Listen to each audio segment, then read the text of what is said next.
météorologique empêché wul dara seen détermination seen engagement c'est quoi.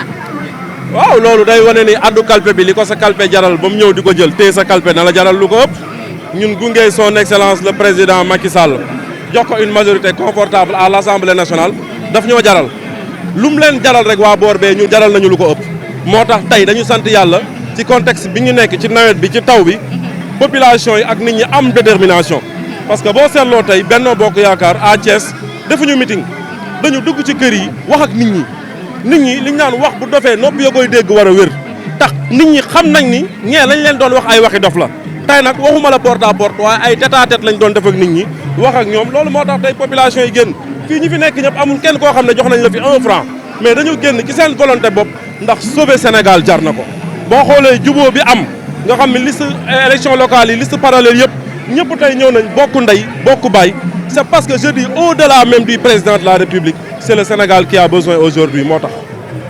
lan mooy ambition yi après ginnaaw élection yi. waaw fi mu nekk nii moom benn ambition rek la ñu am jox une majorité confortable au président gagner largement le département de Thiès à Thiès Nord ñu fal suñu frère Cheikh Gueye et après on verra la suite. gis naa cohabitation bi ngeen di bañ est-ce que jàppu leen ne dina am. non cohabitation mënul am.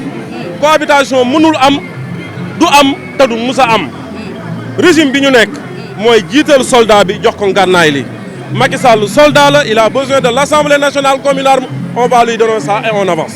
est-ce que le troisième mandat bi moo tax ngeen bëgg majorité bi à l'Assemblée. tollooguñu foofu ci le 31 la ñu toll. le 31 ci la ñu toll mooy jox ko majorité lañ ko jox majorité ba pare après on verra la suite. merci beaucoup. ak Baye nekk responsable politique en représentant Pape Doumbouya Guinaw Rail ñu gis la tey nga ñëw ci meeting bi ñuy teeru Adja Mimi Touré mu nekk tête de liste nationale de la coalition Benno Bokk Yaakaar ñu bëgg na xam sa première réaction boo gisee mobilisation bi yëpp. bon ginnaaw yàlla sant yàlla ndax lii ku ko gis xam ne xel dal na ba pare quoi waaw ndax boo gisee mobilisation une forte mobilisation bi Thiès def génn ñëpp di teeru sunu tête de liste nationale muy Mimi Touré waaw ñëpp génn ànd ceeg xol bu sedd ànd ceeg yi mbégte tey boo gisee sama teewaay fii ma ànd ak bépp ñi nga xam ne ñoo bokk ci coalition Thiès ca kanam di représenter fii le président le DG Pape Doumbouya ànd ak waa Guinaw Rail ànd ak Mayoro ànd ak gars yëpp ñu ñëw xam na ne ñun lu ko jar mooy Pape Doumbouya lan taxawal nekk ci ginnaawam fu mu ne ñu foofu la ñu jëm foofu mais lii moom boo ko gisee c'est parce que ñun am nañ yaakaar am nañ espoir ci fi ñu jëm. le 31 juillet. non le combat est gagné déjà gagné nañ combat bi te ñëwagul. mais bu ñu gisee élection yi ñu génn ak élection yi am na différence.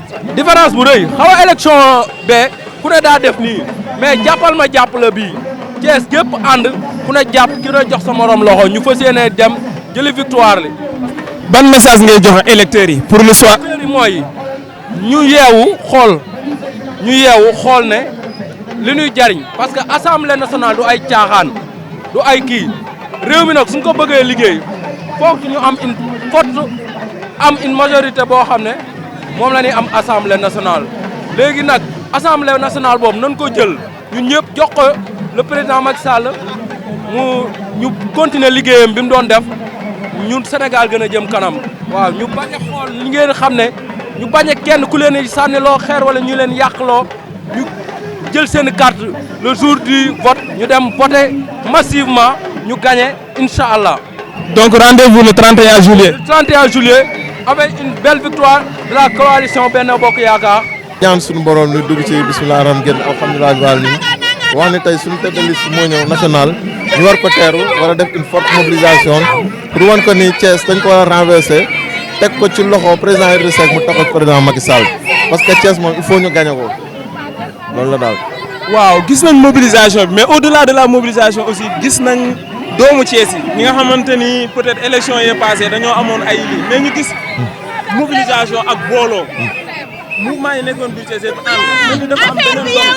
waaw non xam nga fi ñu jëm enjeu yi ku toog rek ne amul enjeu da nga comprendre dañ jëm ci ay enjeu yoo xamante ni ku nekk da nga war a jóg jël sa responsabilité xam ni dëkk bi il faut que ñun liggéey bi président mi ngi liggéey mi ngi koy teg ci yoon donc jàpp nañ ni tey jii am na loo xamante ni muy mbirum cohabitation ñun attanuñu ko amaguñu boobu maturité démocratie suñu démocratie man jàpp nañ ni personnellement eggaguñu foofu donc looloo tax ñuy ñaan si nga xamante ne mooy képp suñu militant lu ñu am ñu def ngir que tey jii victoire bi ñu am ko incha allah. ban message de paix nga am boo mën a jàlle parce que gis nañ dëkk bi mu xaw a yëngu ñu gis léeg-léeg mu am ay jàmmaarloo ci diggante coalition yi ban message de paix nga am. waaw non message de paix mooy li ñuy wax rek nit ñi bu jotee ñu xëy dem solu ku ci nekk voté après nga ñibbi su ngoon la ñu joxe résultat bi ngir ñu gagné ko gagné boo xamante ne du am benn natam loolu nga ñëwoon. mais est-ce que au vu de la mobilisation am nga yaakaar sa xel mën na dal. au soir du 31 bien sûr amuñu benn doute fii à Thiès commune moom nga xam ne ñun zone nord lañ nekk particulièrement amuñu benn doute ci ne incha allah au soir du 23 ñun on va remporter incha allah loolu amuñu ci benn. donc rendez-vous est donné pour le 31 juillet. incha allah pour une belle. très belle victoire même. Ah. Et puis avec la manière aussi. incha allah. Aïcha merci.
mooy ñun jeunesse Thiès particulièrement jeunesse zone nord takku nañ engagé wu nañ jël ndam li yóbbul ko le président Idrissa Seck bi nga xam ne moom la fi teg au niveau zone nord moom la fi teg au niveau Thiès pour que moom mu jël ndam loolu ñu ko jox yóbbul ko le président Macky Sall au soir du 31 juillet. on dirait que le mburoog sow marche à Thiès de. waaw macha allah mburoog sow mi moom macha allah sow mi dag na. def nañ ci glace. suukar si saf na. fas yéene naan rek macha allah bu ko defee le 31 jéem a xellil képp koo xam ne rek nekk woon ci mburoog sow mi rek bu ñu jëlee ndam yi ñu xellil la ci kaas rek nga fas yéene naan waaw. ok merci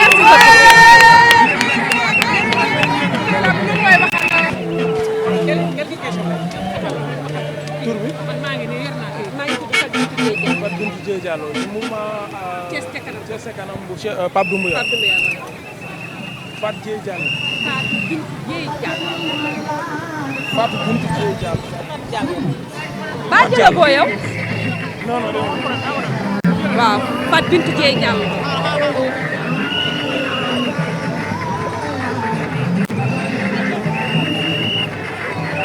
waaw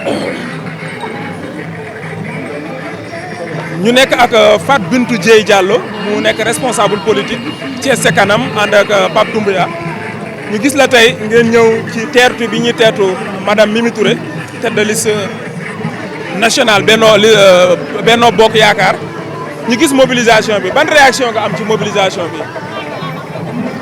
waaye di nuyu ñëpp d'abord di nuyu ñi ma àndal surtout le mouvement Thiès ca kanam dirigé par le PDG du groupe Prestige monsieur Pape Doumbouya di kontaan rek nag ci mobilisation bi parce que tey dañuy teeru koo xamante ne nii mooy madame Aminata Touré nekk tête de liste nationale di ci remercier le président Macky Sall di remercier aussi la coalition Benno Bokk Yaakaar mi nga xamante ne ñoom ñoo tabb tey madame Aminata Touré nekk jigéen kon élection yi dafa war a jigéene ndax jigéen kat du rëbbi sooy mësul am jigéen dem rëbbi sooy mësul am elles ne rentreront jamais bredouille kon lii tey sunu élection la ñun jigéen ñi képp kuy jigéen rek war ngaa jàpp tey ci élection yi te xam ne tey jigéen la ñu jiital ñu wane nag sunu bopp bu baax a baax a baax. est-ce que seen xel dal na ci ni ngeen gisee dundee campagne boobu ba fi ñu toll nii. non sunu xel dal na sunu xel day dal bu baax a baax a baax amuñu lu ñuy tiit amuñu lu ñuy ragal fii yàlla rek moo fi nekk te ku xam le président Macky Sall xam ne nit ku dal la nit ku bëgg jàmm la amuñu daal lu ñuy tiit ci élection yi ñi ngi xaar daal le 31 juillet de toutes les façons ñi ngi campagne ni ñu war a campagner ñi ngi def suñuy porte à porte ñi ngi def suñuy tee débat di xaar le 31 juillet incha allah parce que li la wóor ba wóor mooy électeurs yi ñi ngi ci kër yi ñi ngi wax ak ñoom jox nañu seeni kaddu loolu rek dal na xel li ci des nag suñu borom moo ko moom mais de toutes les façons comme yàlla moo santaane ñii ñaan ñi ngi koy ñaan daal le 31 juillet incha allah mu fal le président Macky Sall à l'Assemblée nationale ñu mën a am majorité loolu rek la ñuy ñaan yàlla. merci beaucoup je vous remercie madame. ok merci beaucoup.